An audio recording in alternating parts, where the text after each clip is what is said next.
ਜੀ ਧਰੇਕ ਦੇ ਡਕੋਨੇ ਇਸ ਦੀ ਦਵਾਈ ਤਿਆਰ ਹੁੰਦੀ ਹੈ ਸ਼ੂਗਰ ਅਤੇ ਬਵਾਸੀਰ ਦੇ ਲਈ। ਦੋਨਾਂ ਦੀ ਦਵਾਈ ਬਣਾਉਣ ਦੀ ਵਿਧੀ ਅਲੱਗ-ਅਲੱਗ ਹੈ। ਜਿਨ੍ਹਾਂ ਨੂੰ ਵੀ ਸ਼ੂਗਰ ਅਤੇ ਬਵਾਸੀਰ ਹੈ ਤੁਸੀਂ ਇਸ ਦੀ ਦਵਾਈ ਕਿਵੇਂ ਤਿਆਰ ਕਰ ਸਕਦੇ ਹੋ ਇਸ ਗੱਲ ਤੇ ਧਿਆਨ ਦੇਣਾ ਜੀ। ਪਹਿਲਾਂ ਆਪਾਂ ਸ਼ੂਗਰ ਤੇ ਗੱਲ ਕਰਦੇ ਹਾਂ ਕਿ ਤੁਸੀਂ ਇਸ ਦੀ ਸ਼ੂਗਰ ਤੇ ਦਵਾਈ ਕਿਵੇਂ ਤਿਆਰ ਕਰਨੀ ਹੈ। ਦੇਖੋ ਤੁਸੀਂ ਧਰੇਕ ਦੇ ਡਕੋਨੇ ਲੈ ਲੈਣੇ ਹਨ। ਗੱਲ ਸਮਝ ਆਉਣੀ ਚਾਹੀਦੀ ਹੈ ਤੁਸੀਂ ਕਿਸ ਨਾਮ ਦੇ ਨਾਲ ਇਸ ਨੂੰ ਜਾਣਦੇ ਹੋ ਜ਼ਰੂਰ ਕਮੈਂਟਾਂ 'ਚ ਦੱਸਿਓ। ਔਰ ਇਹਨਾਂ ਡਕੋਨਿਆਂ ਨੂੰ ਛਾਵੇਂ ਸੁਕਾ ਕੇ ਤੁਸੀਂ ਇਹਨਾਂ ਨੂੰ ਛਿੱਲ ਲੈਣਾ ਹੈ। ਜਿਵੇਂ ਆ ਛਿੱਲਿਆ ਹੋਇਆ ਹੈ ਉੱਪਰਲੀ ਪਰਤ ਇਸ ਦੀ ਤੁਸੀਂ ਲਾ ਦੇਣੀ ਹੈ ਤੇ ਫਿਰ ਤੁਸੀਂ ਇਹਦਾ ਪਾਈਆ ਵਜਨ ਲੈਣਾ ਹੈ। ਪੂਰਾ 1 ਪਾਈਆ ਇਸ ਦਾ ਵਜਨ ਲੈਣਾ ਹੈ ਤੇ ਤੁਹਾਨੂੰ ਚਾਹੀਦਾ ਹੈ ਗਾਂ ਦਾ 1 ਕਿਲੋ ਦੇਸੀ ਘਿਓ। 1 ਕਿਲੋ ਗਾਂ ਦਾ ਦੇਸੀ ਘਿਓ ਚਾਹੀਦਾ ਹੈ। ਤੁਸੀਂ ਇਸ ਨੂੰ ਗਾਂ ਦੇ ਦੇਸੀ ਘਿਓ ਦੇ ਵਿੱਚ ਪਾਈਆ ਡਕੋਨੇ ਡੇਕ ਦੇ ਛਿਲਕਾ ਲਾ ਕੇ ਇਸ ਦੀ ਉੱਪਰਲੀ ਪਰਤ ਲਾ ਕੇ ਇਸ ਨੂੰ ਚੰਗੀ ਤਰ੍ਹਾਂ ਤੁਸੀਂ ਘਿਓ ਦੇ ਵਿੱਚ ਭੁੰਨਣਾ ਹੈ। ਜਦ ਬਰਾਊਨ ਹੋ ਗਏ ਤੁਸੀਂ ਇਸ ਨੂੰ ਘਿਓ ਦੇ ਵਿੱਚੋਂ ਕੱਢ ਕੇ ਥੋੜਾ ਸੁਕਾ ਲੈਣਾ ਹੈ ਧੁੱਪ ਦੇ ਵਿੱਚ। ਫਿਰ ਇਸ ਦਾ ਪਾਊਡਰ ਬਣਾ ਲੈਣਾ ਹੈ। ਪਾਊਡਰ ਇਸ ਦਾ ਬਣਾ ਕੇ ਤੁਸੀਂ 500 ਮਿਲੀਗ੍ਰਾਮ ਦੇ ਕੈਪਸੂਲ ਲੈਣੇ ਹਨ।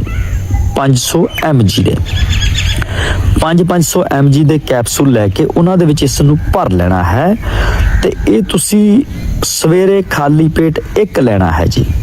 1 ਸਵੇਰੇ ਖਾਲੀ ਪੇਟ ਲੈਣਾ ਹੈ ਜਾਂ ਰੋਟੀ ਖਾਣ ਤੋਂ ਪੌਣਾ ਘੰਟਾ ਬਾਅਦ ਚ ਲੈਣਾ ਹੈ। ਇਹ ਡੇਲੀ ਤੁਸੀਂ ਰੂਟੀਨ ਚ ਲੈਣਾ ਹੈ। ਤੁਹਾਡੀ ਸ਼ੂਗਰ 3 ਤੋਂ 4 ਦਿਨਾਂ ਦੇ ਅੰਦਰ ਕੰਟਰੋਲ ਹੋ ਜਾਏਗੀ। ਅਗਰ ਵੱਧਦੀ ਹੈ ਤਾਂ ਬਿਲਕੁਲ ਆਪਣੀ ਜਗ੍ਹਾ ਤੇ 130 40 130 40 120 ਇੱਥੇ ਆ ਜਾਏਗੀ ਜੀ 3-4 ਦਿਨਾਂ ਦੇ ਅੰਦਰ। ਹੁਣ ਜਿਨ੍ਹਾਂ ਨੂੰ ਬਵਾਸੀਰ ਦੀ ਸਮੱਸਿਆ ਹੈ ਉਹਨਾਂ ਨੇ ਕੀ ਕਰਨਾ ਹੈ। ਬਵਾਸੀਰ ਵਾਲੇ ਵੀਰਾਂ ਨੇ ਵੀ ਸੇਮ ਪ੍ਰੋਸੈਸ ਕਰਨਾ ਹੈ। ਤੁਸੀਂ ਇਸ ਦੇ ਡਕੋਨੇ ਲੈ ਲੈਣੇ ਹਨ ਡੇਕ ਦੇ। ਇਹਨਾਂ ਦਾ ਉੱਪਰਲੀ ਪਰਤ ਲਾ ਕੇ ਠੀਕ ਹੈ ਜੀ ਛਾਵੇਂ ਸੁਕਾਉਣਾ ਹੈ ਚੰਗੀ ਤਰ੍ਹਾਂ ਪਰਤ ਲਾ ਕੇ ਫਿਰ ਸੁਕਾਉਣਾ ਹੈ। ਸੁਕਾ ਕੇ ਇਸ ਦਾ ਤੁਸੀਂ ਮਿਕਸਰ ਗ੍ਰਾਈਂਡਰ ਦੇ ਵਿੱਚ ਚੰਗੀ ਤਰ੍ਹਾਂ ਪਾਊਡਰ ਕਰ ਲੈਣਾ ਹੈ ਬਰੀਕ। ਫਿਰ ਤੁਸੀਂ ਇਸ ਦੇ 500 ਮਿਲੀਗ੍ਰਾਮ ਦੇ 500 mg ਦੇ ਕੈਪਸੂਲ ਭਰ ਲੈਣੇ ਹਨ। ਭਰ ਕੇ ਇਸ ਨੂੰ ਘਿਓ ਦੇ ਵਿੱਚ ਨਹੀਂ ਭੁੰਨਣਾ ਸਿੱਧਾ ਹੀ ਇਹਨੂੰ ਪੀਸ ਕੇ ਤੁਸੀਂ 500 mg ਦੇ ਕੈਪਸੂਲ ਭਰ ਕੇ 2 ਸਵੇਰੇ ਖਾਣਾ ਖਾਣ ਤੋਂ ਪੌਣਾ ਘੰਟਾ ਬਾਅਦ 2 ਸ਼ਾਮ ਨੂੰ ਖਾਣਾ ਖਾਣ ਤੋਂ ਪੌਣਾ ਘੰਟਾ ਬਾਅਦ ਲਗਾਤਾਰ ਲਓ।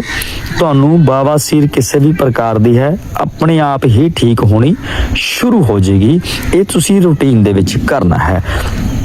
ਇਹ ਹੋਰ ਵੀ ਬਿਮਾਰੀਆਂ ਤੇ ਕੰਮ ਆਉਂਦੀ ਹੈ ਅਲੱਗ-ਅਲੱਗ ਤਰੀਕੇ ਦੇ ਨਾਲ। ਹੁਣ ਜਿਨ੍ਹਾਂ ਨੂੰ ਸ਼ੂਗਰ ਹੈ ਤੁਸੀਂ ਮਿੱਠਾ ਬਿਲਕੁਲ ਬੰਦ ਕਰ ਦੇਣਾ ਹੈ ਜੀ। ਤਲੀਆਂ ਚੀਜ਼ਾਂ ਤੋਂ ਪਰਹੇਜ਼ ਕਰਨਾ ਹੈ ਠੀਕ ਹੈ ਜੀ। ਔਰ ਤੁਸੀਂ ਚਾਵਲ ਤੇ ਕਣਕ ਦੀ ਰੋਟੀ ਕੁਝ ਸਮੇਂ ਦੇ ਲਈ ਬੰਦ ਕਰਨੀ ਹੈ ਜਿਨ੍ਹਾਂ ਨੂੰ ਸ਼ੂਗਰ ਹੈ। ਜਿਨ੍ਹਾਂ ਨੂੰ ਬਵਾਸੀਰ ਹੈ ਤੁਸੀਂ ਗਰਮ ਸਬਜ਼ੀਆਂ ਨਹੀਂ ਖਾਣੀਆਂ ਹਨ ਠੀਕ ਹੈ ਜੀ। ਤੇ ਤਲੀਆਂ ਚੀਜ਼ਾਂ ਤੋਂ ਪਰਹੇਜ਼ ਤੁਸੀਂ ਕਰਨਾ ਹੈ। ਥੋੜਾ ਸਮਾਂ ਪਰਹੇਜ਼ ਕਰ ਲਓਗੇ ਤਾਂ ਤੁਹਾਡਾ ਜਿਹੜੀ ਜ਼ਿੰਦਗੀ ਦੇ ਵਿੱਚ ਸੁਧਾਰ ਆਏਗਾ, ਬਿਮਾਰੀਆਂ ਦੇ ਵਿੱਚ ਸੁਧਾਰ ਆਏਗਾ। ਇਹ ਜਾਣਕਾਰੀ ਤੁਹਾਨੂੰ ਸਮਝ ਆਈ ਹੋਏਗੀ ਉਮੀਦ ਕਰਦੇ ਹਾਂ। ਫਿਰ ਕਿਸੇ ਨਵੀਂ ਜਾਣਕਾਰੀ ਨਾਲ ਹਾਜ਼ਰ ਹੋਵਾਂਗੇ। ਤਦ ਤੱਕ ਲਈ ਇਜਾਜ਼ਤ।